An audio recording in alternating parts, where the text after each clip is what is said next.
Hello tout le monde, j'espère que vous allez bien. Je suis très contente de vous retrouver aujourd'hui pour un nouveau projet créatif.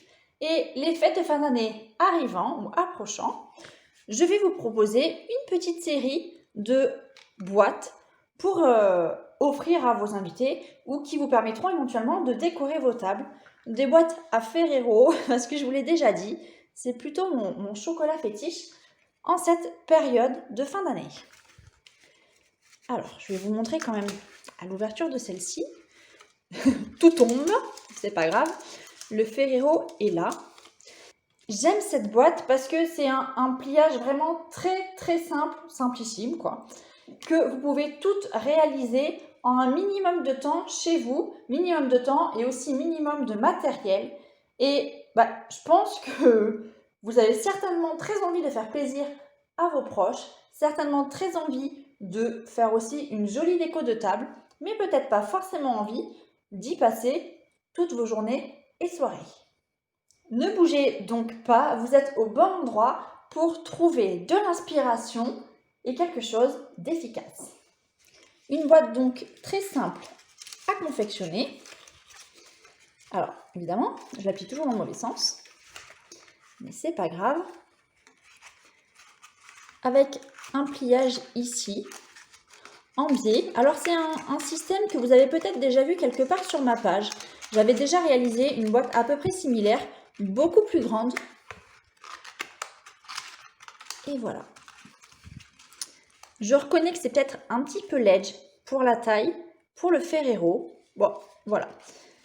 S'il vous dérange, parce que la boîte, vous pensez la boîte trop petite, sachez qu'il ne vous restera plus qu'à le manger pour ne pas être embêté ou contrarié.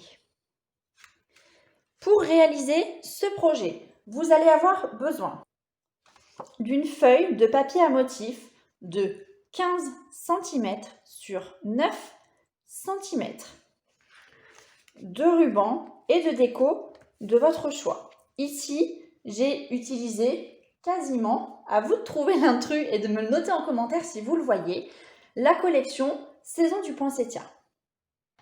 Pour vous aider dans vos plis, vous allez également avoir besoin du coupe-papier et ici de l'outil touche à tout, notamment l'embout rond qui va vous permettre de faire des pliages en diagonale. On est donc parti avec notre papier. On va commencer par les pliages. On va plier tous les 3 cm. Donc peu importe le sens de votre papier, c'est tous les 3 cm quand même.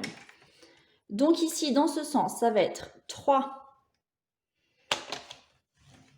et 6.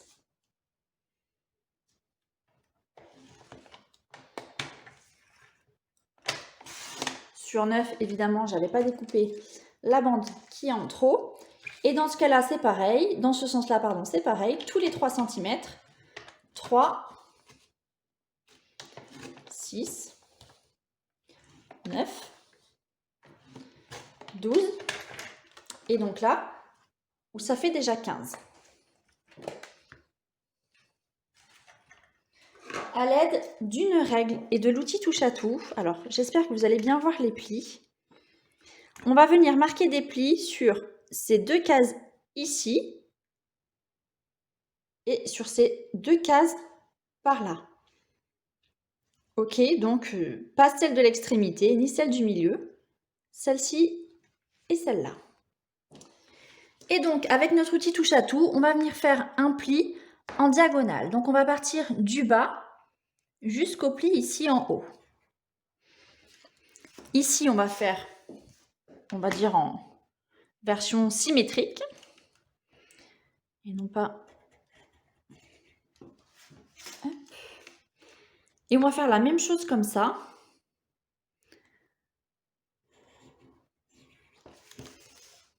Et ici.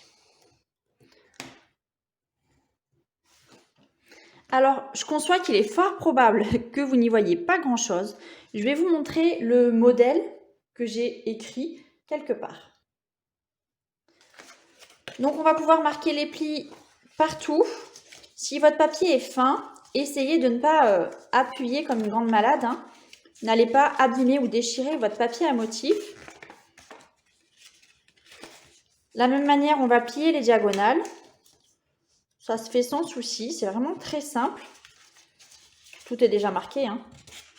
On va pouvoir rajouter notre chocolat. Alors, il rentre quasiment pile poil à l'intérieur. Ça va être la hauteur. La partie la plus longue, c'est la hauteur. Et ici, les côtés. Donc, on va venir plier hop, comme ça nos diagonales.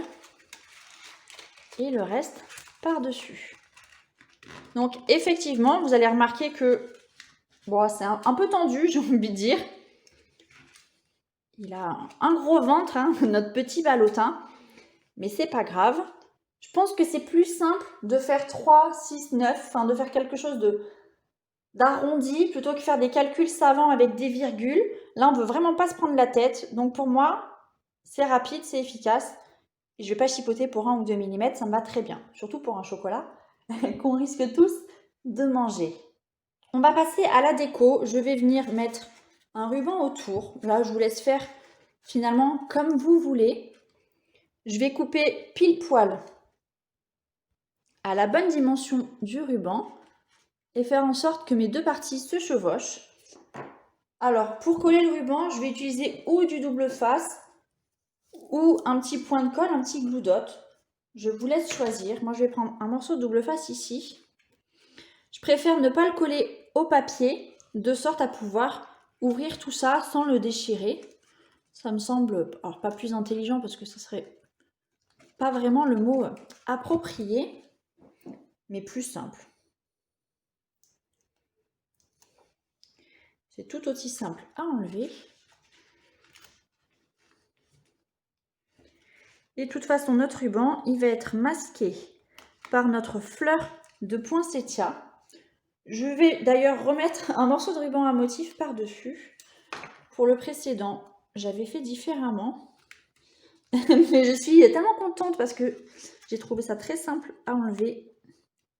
Alors évidemment, ouais, c'est pas parce que ça marche une fois que ça marche deux fois.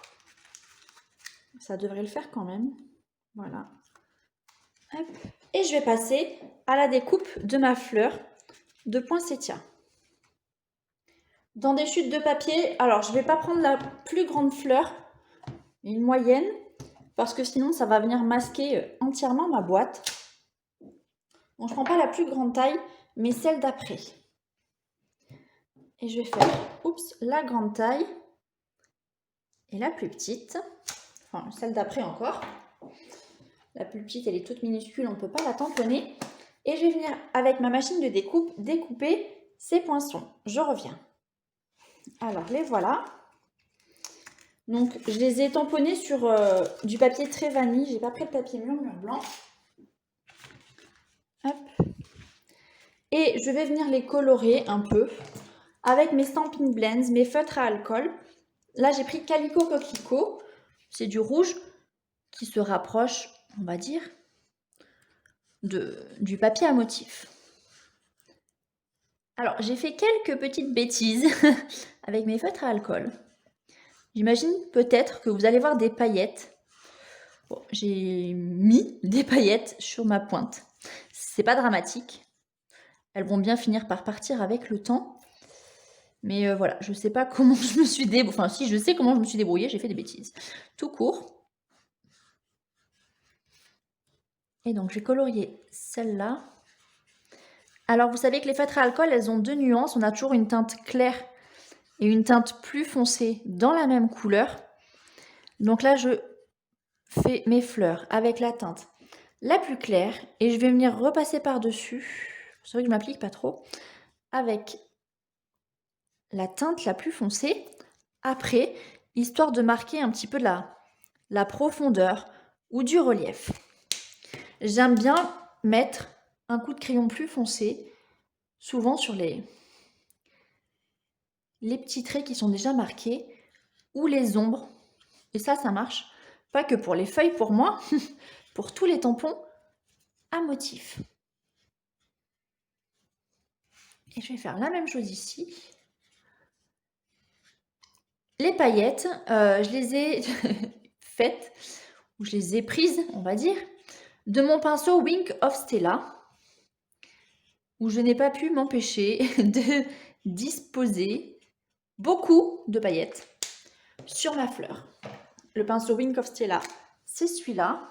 Je pense que vous allez peut-être voir la quantité faramineuse de paillettes qu'il reste dans mon pinceau. Promis, je ne recommencerai pas, ou du moins je ferai attention. Oh, ça c'est tout moi. J'aime beaucoup les paillettes apparemment, plus que je ne me rends compte. Et voilà. J'ai mon double face, je vais venir positionner ma feuille ici. Et la deuxième, je vais la mettre un petit peu en décalé. Là, rien de bien sorcier, je vais utiliser ma colle liquide. Alors, tac.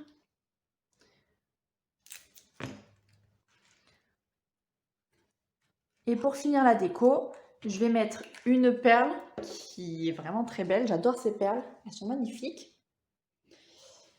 Elles sont par là. Je vais venir mettre de la colle dessous.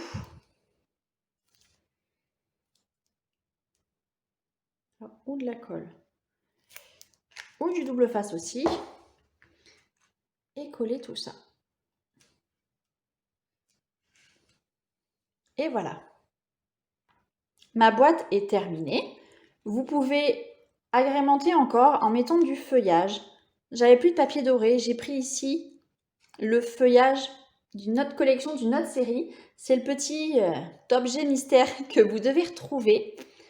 En tout état de cause, ça reste une boîte très simple et qui, ma foi, fait son effet. Dites-moi en commentaire si elle vous plaît.